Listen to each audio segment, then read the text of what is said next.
Rabbi and Mrs. Mervis, guests, friends, many, many in this room. Jewish tradition posits that a Jew should begin her day with the word thank you, modeh. In that spirit, I too begin with hakarat hatov, expressions of gratitude. As Craig just noted, 25 years ago, we won a stunning victory over the world's leading Holocaust denier. There are too many people in this room for me to thank personally. Supporters who stepped forward in so many ways, my legal team from Mishkan Dereya, and so many others. Yet how things have changed since then. We thought, perhaps naively so, that we had decimated Holocaust denial. In the past few years, we have seen clearly that we have not. When HET began its educational activities, the notion that anti-Semitism was wrong, if not evil, was a given. No one had to be convinced. What they had to be taught was what that hatred could lead to. We did not believe we had to teach students that it was something that threatened the common good. Today, too many people are not sure anti-Semitism is entirely unjustified. What are the Jews complaining about, they ask? Simply put, these people either fail to take anti-Semitism seriously or consider Jews' complaints about it unjustified, or even worse, as a foil to cover up for other things. Anti-Semitism, as the late great scholar Robert Wistrich described it, is the longest or oldest continuous hatred. Now, what is anti-Semitism? It may seem ridiculous to ask that question, but I think it pays for us to spend a moment thinking about it. In many respects, it operates just like other prejudices, racism, misogyny, homophobia. A Jew does something wrong, that's how they all are. A Jew does something right, that's one of the good ones. And the same thing happens with other prejudices. But there's something unique, something different about anti-Semitism that makes it far more difficult to counter. Anti-Semitism is a conspiracy myth. Note that I do not say conspiracy theory, because theory is going to prove it. Anti-Semitism is a conspiracy myth, arguing that Jews are engaged in a concerted conspiracy versus non-Jews. Jews pose, according to this perspective, a threat to the common good and must be stopped by any means necessary. Ipso facto, many people have come to believe, in more so in recent years, that opposing Jews, fighting Jews, is in the best interests of society. Whereas Holocaust educators, had educators amongst them, could once begin with the premise that anti-Semitism is wrong and completely justified, now comes with too many buts. Yes, the Nazis murdered Jews, but weren't the Jews rich, wealthy, and powerful, as if that made them justifiably the victims of hatred? Or in recent years, certainly since October 7th, yes, rape and sexual abuse of victims was horrible, but, and you can fill in the rest. Yes, the taking of children as hostages was terrible, but.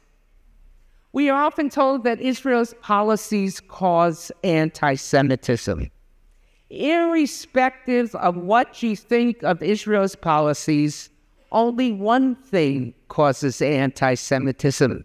As my good friend, and many of you would count him as a friend as well, the late Sir Martin Gilbert used to say, anti-Semites cause anti-Semitism.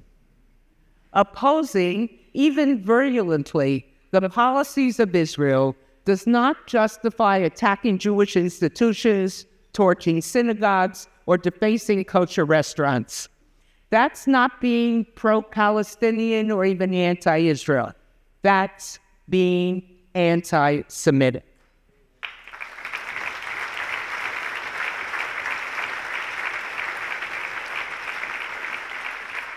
What then can we do to counter? Notice I use the word counter, not combat. Even though my official post at the State Department was the special envoy to monitor and combat anti-Semitism. Sadly, I've come to the conclusion, combat suggests a winner. I'm not sure there's a winner in this fight or ever will be a winner in this fight, but certainly to counter. During my tenure in office at the State Department, I spearheaded the creation of the global guidelines to counter anti-Semitism, a multilateral document to which the UK is readily signed on, and the support we greatly had. If you can Google global guidelines to counter anti-Semitism, they'll come up. They're short, 700 words maximum.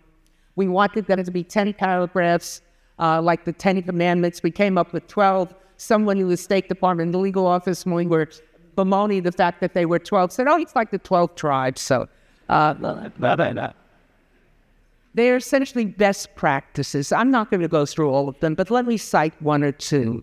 The first one is that leaders, and we're addressing leaders of government, but it can be leaders of government, leaders of schools, leaders of universities, leaders of corporations, leaders of organizations, must speak out when they encounter anti-Semitism and must speak out unequivocally and unhesitatingly.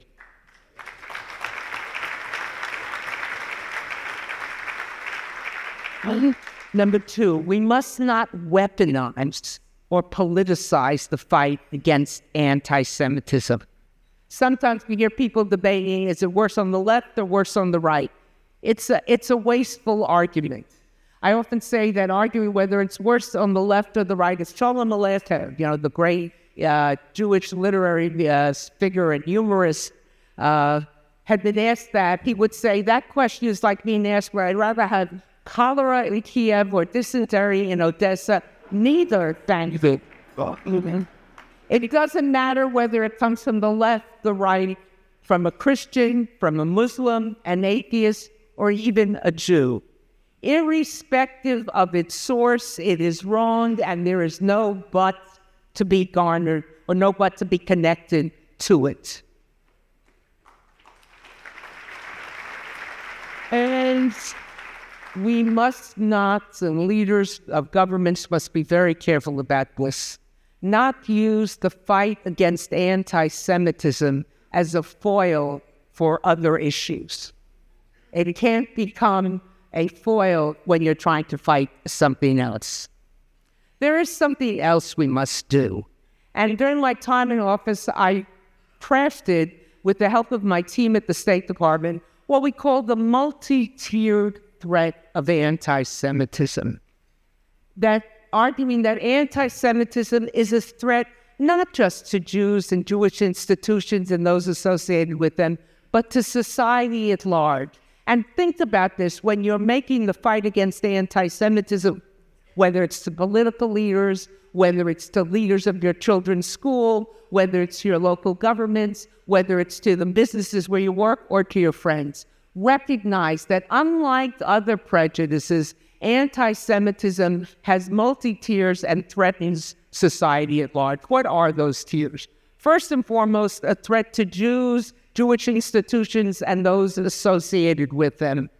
We have now in my country, it's only been in recent years, but you've known this for a long time, generations of children who think that it is normal when you walk into a Jewish institution, you're going to go through security.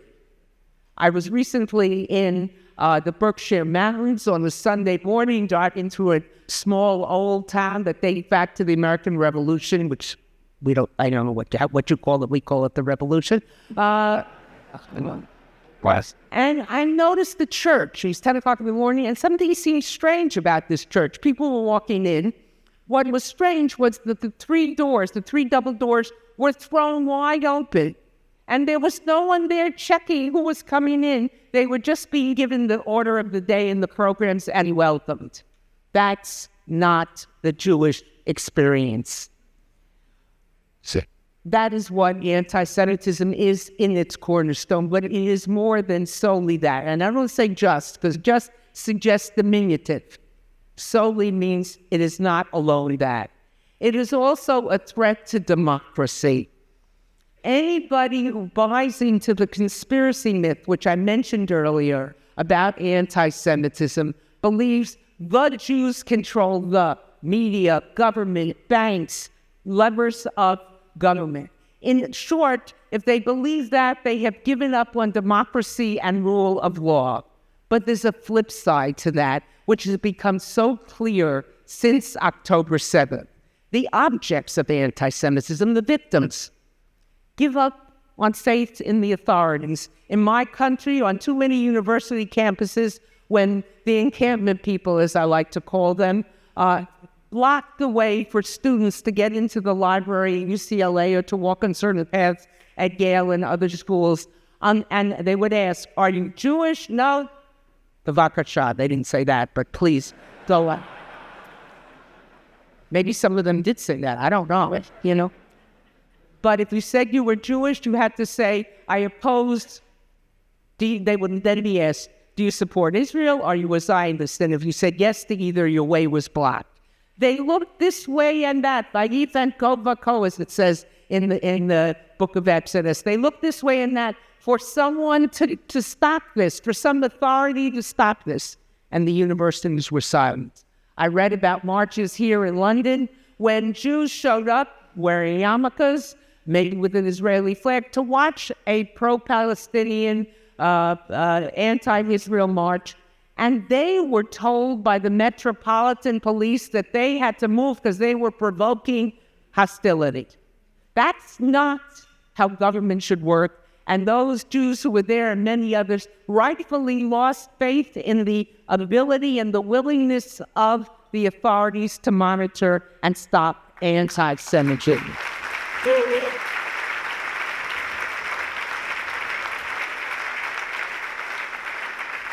But there's a third tier. Anti-Semitism as a threat to international security and stability. In the wake of October 7th, we saw a surge of anti-Semitism on Chinese-controlled websites. What was it doing there? I spoke with the leaders of our intelligence agencies, our intelligence community, and they said it was there as a signal to the global South that China, we are with them, the United States, is with Israel. In other words, it wasn't ideological as the anti-Semitism you might get from Iran. It was utilitarian. It was using anti-Semitism, as we say, a kufluffle, a cooking spoon, to stir up the pot.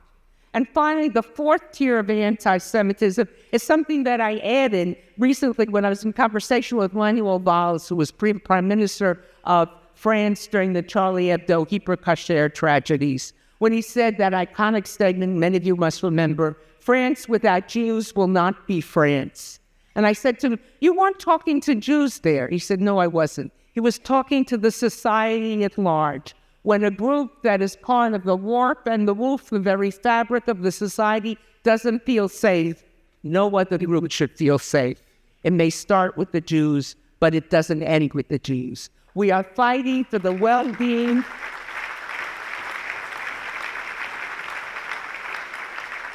We are fighting for the well-being of society, for the well-being of the rule of law. So in conclusion, is there no hope? There is hope. I was reminded as I was preparing these remarks of how 25 years ago, on the eve of my trial, 1 or 2 days before my trial, a friend called me. She's an art curator, Jewish art. And she said, Deborah, you have to go to the British Museum. I said, I'm a little busy. She said, no, you have to go to the British Museum. You have to see the Lachish reliefs, where King Sennacherib, 700 BCE, praised his siege of the second largest city in Judea, Lachish, and then went on to talk about how he was going to conquer Jerusalem. He didn't conquer Jerusalem, but she said, and as I stood, and I understood why she sent me, as I stood in front of those reliefs, where are the Assyrians? Where are the Babylonians? Where are the Romans? They're gone, yet we are here.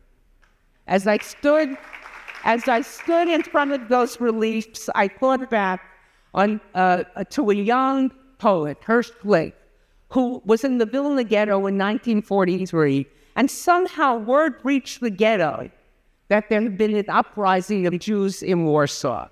And he wrote a poem which was sent to music and became the partisan song. And it begins, "Never say you are going on your final way." But it ends with the stirring words, "Mir seien da." We are here.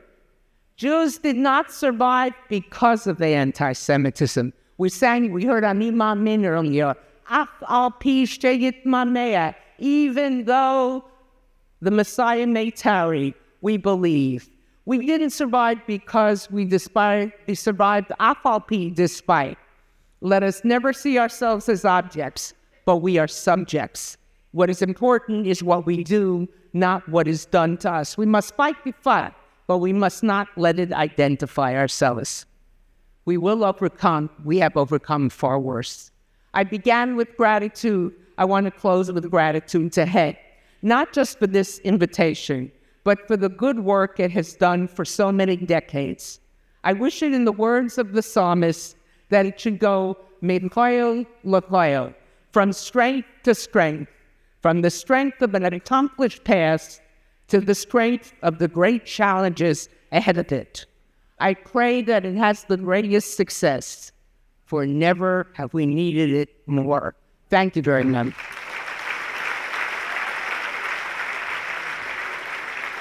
Thank you.